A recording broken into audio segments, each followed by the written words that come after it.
Faces Unmasked is a podcast of candid conversations that explore the intricate layers of our unique identities, worth, and value. I'm Lorin. I'm Paige. I'm Kim. Let's unmask.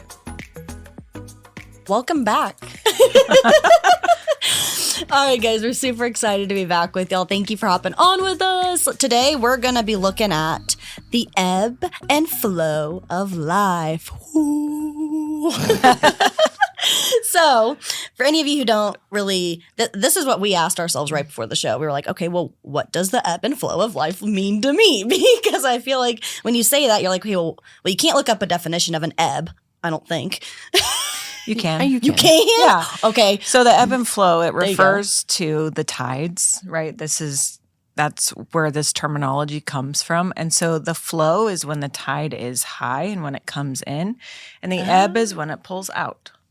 And so that's kind of what it is. Mm-hmm. And I'll just maybe jump in. To me, this really speaks of the flow is when it's abundant, when things are just coming in and it's easy and it's working for you. And the ebb is when things kind of pull back and maybe you have to work a little harder for them.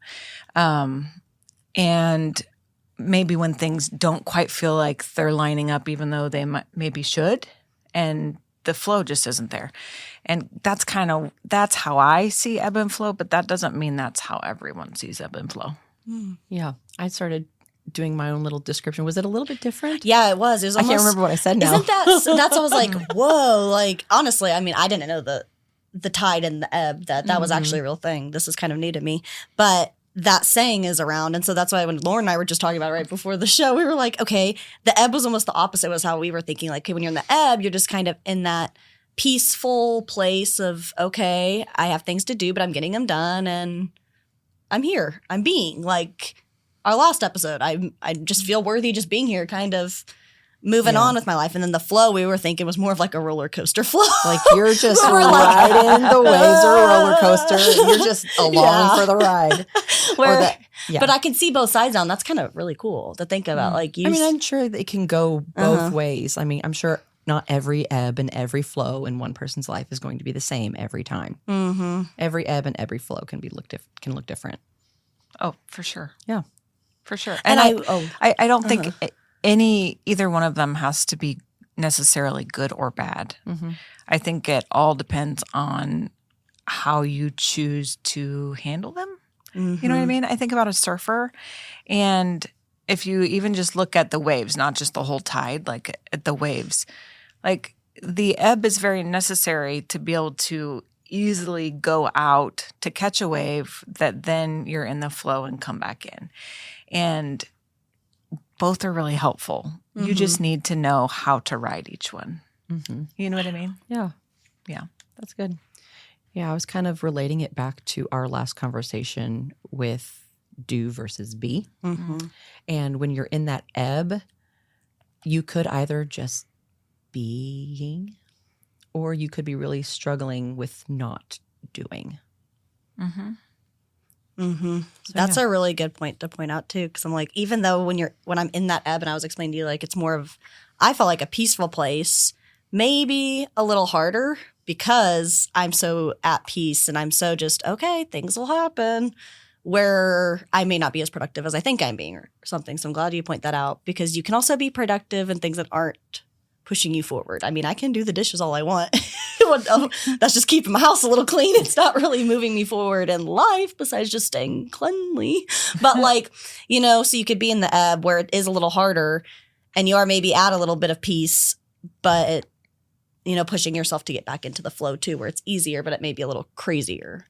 Just kind of, and I like how you also said managing, you got to know how to ride those different waves and managing that. That's really important too. Yeah. Mm-hmm. I mean, I think that's the hardest part of it, is because if I'm talking about the way that I described it, mm-hmm. and I know it's different, but when you're in the flow, when I'm in the flow, mm-hmm. it's easy. Like, mm-hmm. I'm riding the wave. I'm going where it's taking me. We are going big. We are going hard. And I'm just along for the ride. Mm-hmm. Yeah. It doesn't mean I'm not working or steering or like actively participating, but it's coming very easily. It's mm-hmm. flowing. Like it's It's just coming. The ebb just kind of requires a bit more intentionality for me. And when you live in the flow, it can really get easy. And it really feels like, yes, everything just comes to me. It flows to me, right? But then when you hit the ebb, it feels like, well, what's wrong? What have I done wrong? I don't think that it has to be what's wrong. I think you just need to know how to function and function well in both states. You know what I mean? So it doesn't have to be devastation when there's that pullback. It doesn't have to be that. It means, okay, we're shifting gears. Yeah. And now I'm going to go into this mode. Yeah. You know what I mean? Regroup, rest, make a vision board. I don't know. Like Maybe. Or, I mean, truly, like, sometimes when the flow happens, you, like, catch things as they come to you because they're just coming to you. And when the ebb comes, for me, it's like, well, I've got to go out there and hustle, you know? And it isn't always about work, but relationships are this way. Like, okay, I've been married for 10 years. Oh my gosh. And I will tell you, not always is my marriage in the flow. You know what I mean? What? I know.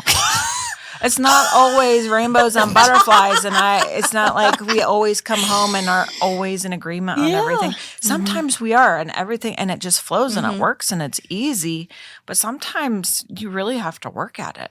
You know, and it kind of doesn't, sometimes it doesn't matter what he says and it doesn't matter what I say. We don't understand each other. And sometimes it doesn't matter what he says and matter what I say. We just get it, you know? Yeah. And one is the ebb and one is the flow. But in order to have a successful relationship, we have to know how to like navigate both. Yeah, for sure. And so I don't think it's just a work thing. It's an every area of life thing for sure. I wonder if I know for sure, and I want to get your input. How do you think emotional management relates into the ebb and flow? Because I think that's a big factor that can relate into it, because if you're not emotionally managed with yourself, like if you cannot manage your own emotions, or you're struggling with managing your own emotions, that ebb and flow could be a lot harder or a lot more difficult to manage, you know? So what do you guys think of that? For sure. For sure. And maybe You're that's sometimes why, like, the ebb maybe is a little harder at times, you know, or peaceful at times because of the different emotional management. And if you're being strong in emotional management and practicing that, it could feel more peaceful. But if you're, you know, maybe in a harder place, that ebb may seem really dark or really lonely, you know? Yeah, if you don't have proper emotional management, your flow could feel out of control. Like a roller coaster. Like a roller coaster, but not in a fun way. Yeah. You know? Yeah. It could go both ways. Or that ebb could be, what I was saying earlier, it could be really frustrating that you're not doing. You're talking to somebody who did not have very good emotional management until the last couple of years, when I'm actually like really learning it now. Didn't know I didn't have good emotional management until I actually had things like real life coming at me. Like, I don't know if I really had a whole lot of life happening to me at the beginning. So I thought things were fine. I didn't think I had problems with patience or, you know, rising up emotions. I didn't think I had too much of an issue with it until I actually had life happening to me. And so now that I'm actually experiencing things and I'm like, oh, I should probably learn this. I didn't know I needed to. Yeah, literally. I didn't know it was a thing. Yeah. So yeah. Yeah, I totally understand that too. Yeah, I kind of want to look at it from two different perspectives. So the ebb and flow of emotions and the ebb and flow and how you react emotionally. So I think I'll be very honest, and I don't tend to be like, okay, I don't function well on my emotions, and I don't tend to be very like outwardly emotional. However, I will tell you when I'm in the flow, like dear Aunt Flo, like literally in the flow, my emotions are also flowing. Like I'm not even kidding. Like I know it sounds funny, but I'm not even kidding. Like, and there they are, and they're coming whether you like it or not. You know what I mean? But during different parts of the cycle, they ebb back, and they're much less like in your face, I suppose, right? And there's a pullback of them, and there's a going forward of them, and that happens. So I would say, like, on the emotion side, there's an ebb and flow. But also, just overall ebb and flow with life, I think emotional management is so important, because when things are easy and when things are going your way and when it is just coming to you, it's kind of easy to feel great about that and to not have big emotional reactions. However, when it feels like things are fighting against you, when you have to be more intentional about things, when you really kind of have to fight for what you're doing, that's when emotions can really start playing in. And if you don't have good emotional management, they may start taking over and may start dictating whether this is an okay thing or not. But like we talked about, ebbs are going to happen, flows are going to happen, but it's how we decide to deal with it.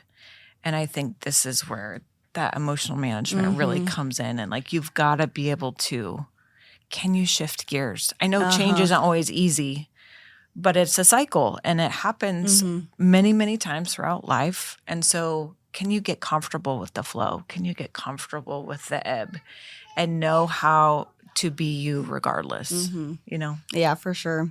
I was debating on telling my story of the auto shop yesterday, just because that was a good example of an ebb and flow that I just had. I'll give a short version. But I mean, just like you were saying with like being able to manage, there is an ebb and flow of your emotions.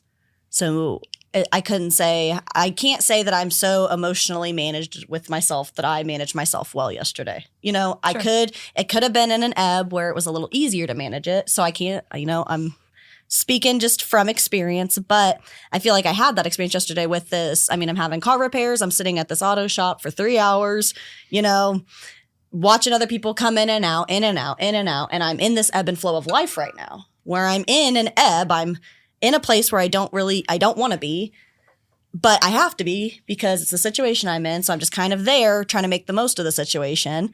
And then not only that, but then my emotions I got to manage because I walk in and they're like, all right, $196 for the diagnostics, sign off on that. And then we'll go look at it. And I was like, I almost vomited. It's like, but I couldn't freak out, you know? So I just sit there and I like literally felt that and it almost came out, but it's almost like I had to just swallow it and manage it.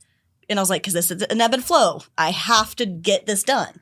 I cannot leave and drive my car unless I don't. And then again, we get through the whole process. Anyway, long story short, there's a warranty coverage. So I pretty much had that whole time yesterday and spent that money to be in the same place where I can't drive my car.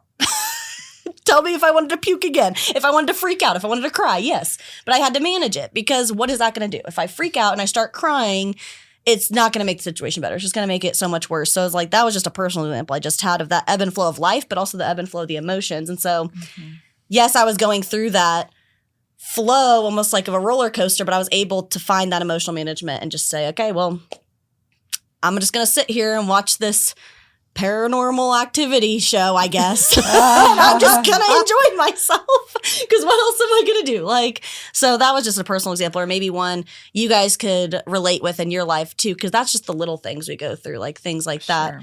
And or like your house being messy and going through that things, and just being able to stop and say, okay, am I in a flow of life? How can I pause to manage my emotions? Or, you know, I think it's interesting because I haven't thought of the emotional flow. So now managing the life flow with the emotional flow is interesting. Yeah. And I think it makes it maybe a little harder, but it's important. It's important. I think there's an awareness that happens. Like if you can be aware that this happens and be intentional about, I mean, I don't want to keep making this reference, but like riding the wave, whether it's in or out. You know what I mean? Like whether it's flowing or ebbing. And I think we have the capacity and the ability to learn that instead of just sitting by and letting it happen to us. Even in scripture, it talks about being tossed to and fro by the waves that come. You know what I mean?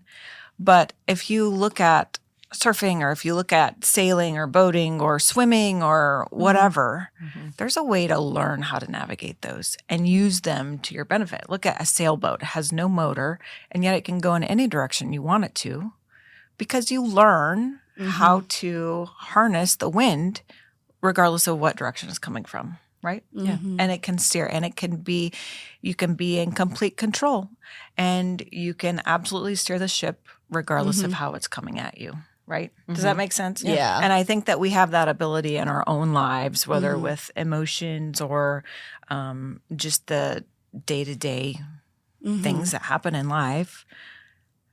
Like, there is an ability for us to learn how this one feels and how this one feels, and then start learning them so that you're not being tossed to and fro every time. You know, it feels like it, especially in the beginning. Have you guys ever been in the ocean? We're landlocked, right? So we live in Kansas. Yep. We're a landlocked state, so beach is not necessarily a normal thing. But have you ever like gone and played in the waves? No? I mean, other than a wave pool. Okay, well, This is why I will say this this. is why Okay. we're traveling in the future. Well, I will tell you, in the ocean, it can be Wait, yes, I have. A long time ago. Yeah. But yes, I remember now. it can be frightening or it can be fun. And it really kind of depends on you and how you react with the water as it comes and goes.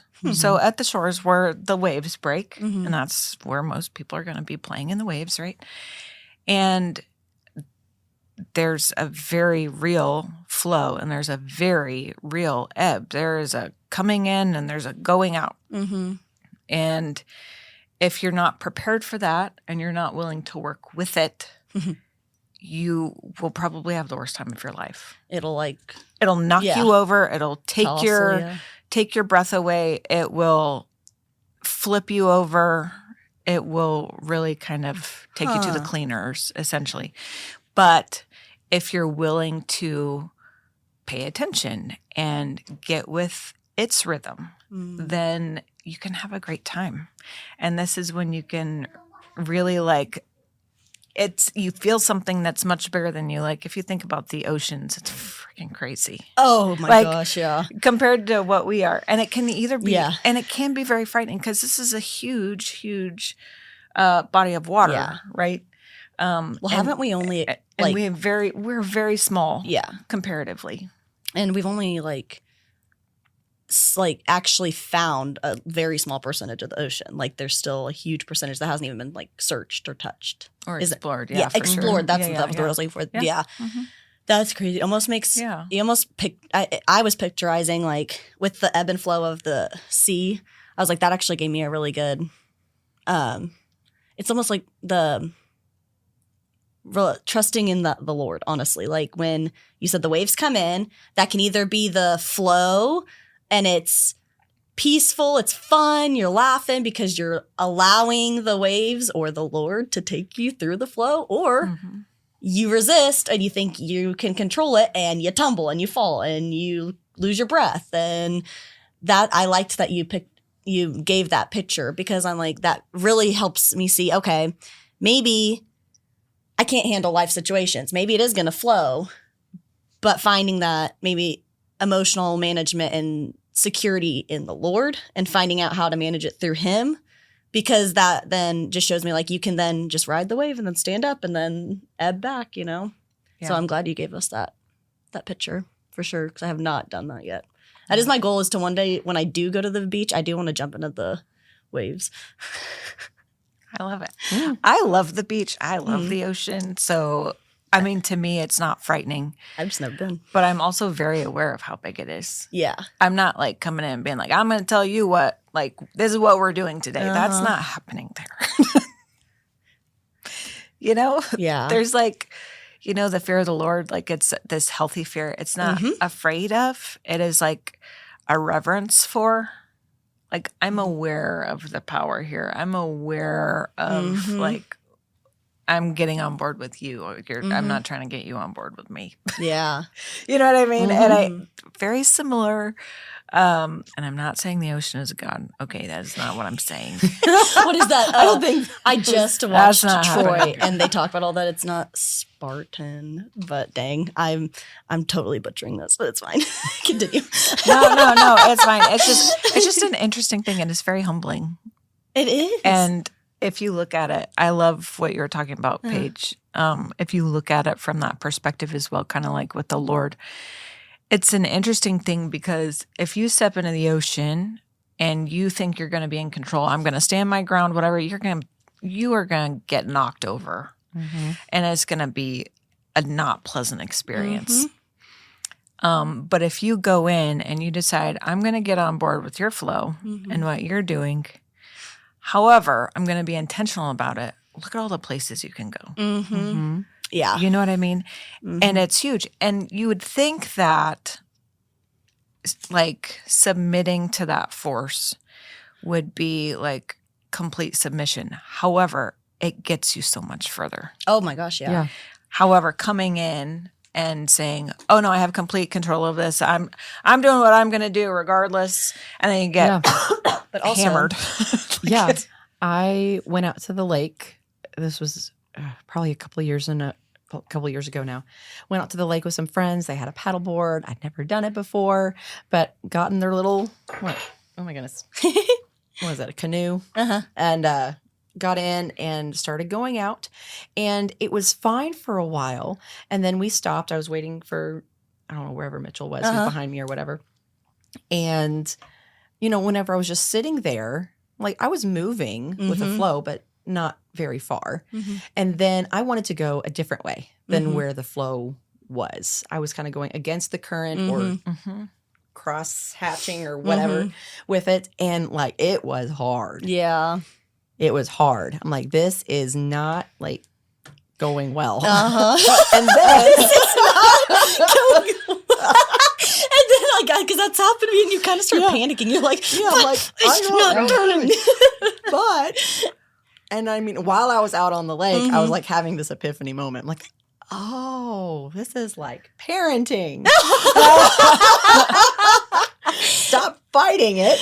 And I started going with the flow. I was about to ask you. I started going with the flow. And even when I was just sitting still, like I said, like I was moving a little bit, but not a whole lot. But whenever I started moving intentionally with the flow, I went so much farther, so much faster. Wow. Yeah. And so I think it's interesting too with the both examples that when we do get into the flow, like when it goes faster, like, well, I guess the waves maybe are another. I just like those waves. Now I gotta go to the beach, so I'm like I can experience it in person. Let's go. But when you're saying like the waves come in with the flow, you get brought in, but there's always an ebb, and I think that's where I struggle the most because I like going fast and I like progress, but there's always going to be an ebb after the waves come in from the flow.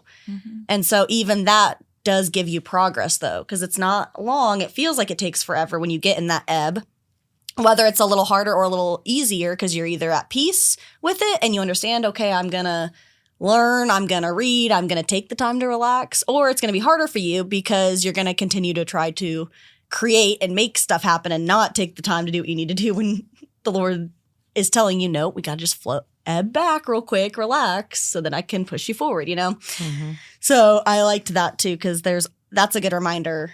Even you can't just flow forever. There's gonna be a calm. Even the ocean has times when it's just calm, whether we see it or not. But so I think that's another good perspective to remind ourselves, like there is gonna be that time where we have to rest, and that's so hard for me. But yeah, I had the questions. Are you able to push yourself back into a flow? I'm so glad or can you this. Stop a flow? I'm so glad you asked this. This was on my thoughts. Is that possible to make yourself go back into a flow or even stop a flow? I gotta write them down. I think it depends on what the flow is you're talking about. I think about, when I think about the flow, like with the Lord and my journey with Him, there aren't a lot of ebb times except when I get out of the flow. And I see that more like a river.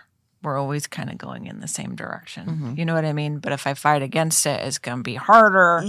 Things might flip over. There might be rapids, like something like that.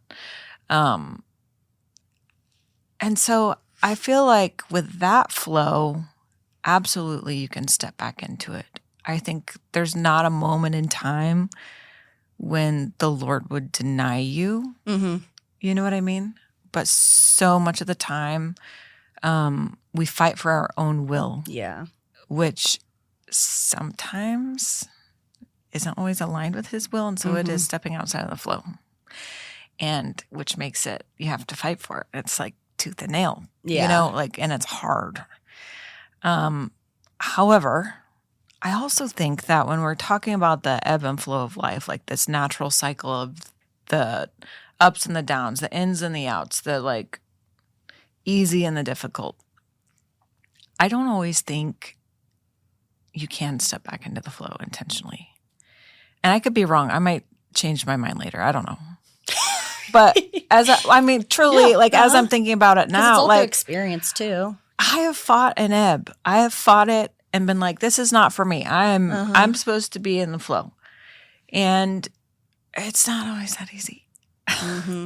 Like, just sometimes it's the part of the cycle you've got to be in. Yeah, that was a good way to explain what I was saying too. Yeah. Like, I literally feel like I will fight the ebbs. I'm sitting there and I'm like, I want to do this, but I'm not going to, because I know it's not going to push me to where I want to be, you know, but it's necessary because I need to go write 50 reasons why I want to run my business before the new year starts, you know, because I need to know when I'm in an ebb, a really hard ebb, I can look at that and it's going to get me back into the flow quick, you know. I need those things to remind me, but I like fight, like you said, tooth and nail in the ebb to be there.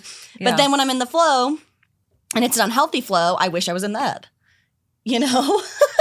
So it's like, again, the managing of those emotions is probably what I need to work on. But because the flows, again, like they happen, but why am I sitting here fighting to sit on my couch and read when all I do is run around like crazy, you know? And it's like, I think about that and all the expectations that are put on us, or what's spoken over us of how like you're lazy if you're not out working, or you're not successful if you're not making a lot of money, you know, and stuff like that. So I think I'm the same way, and just learning like those ebbs are important. They're very important whether you want to be in them or not. I think I just had a light bulb moment because I wasn't quite understanding how you were defining ebb and flow, but it's kind of like in a workload, right? Explain a little more. Like, kind of what you're thinking. Like if the ebb is the rest time. Yeah. Right? Yeah. So I am thinking of ebb differently, but I see what you're saying. Yeah. Now, and that makes sense. And I mean, I completely agree. I do think that there has to be time to rest and everything. I mean, if we want to look at scripture and we want to look at how the Creator created the world, he worked for 6 days and rested for a seventh day. And then he mandated that for his people. And then we want to fight a rest. Yeah, pretty much. You or know even finding like... Not fight a rest. That sounds like something completely different. Fight to rest. To rest. But like even like not even fighting just for the rest ebb, but fighting against the consistent ebb of like your business or your life, just waking up every day and going on a walk or something healthy, even something like that, you know, or getting up and having a nutritious, healthy breakfast instead of going to McDonald's, you know, like even those things, like resisting the ebb of being able to create healthy emotional life. But sometimes I'll resist it because I think my way is the better way. Does that make sense? Instead of flowing into the ebb almost. Now I'm really confused. This is getting very complicated. I'm sorry. This is my brain. I think we're on the same page though. Okay. I think. But really, that's just how I see it as. Is like, I can see. Are you looking at it more like on a daily basis? I'm looking at, just like daily life, over everything in general.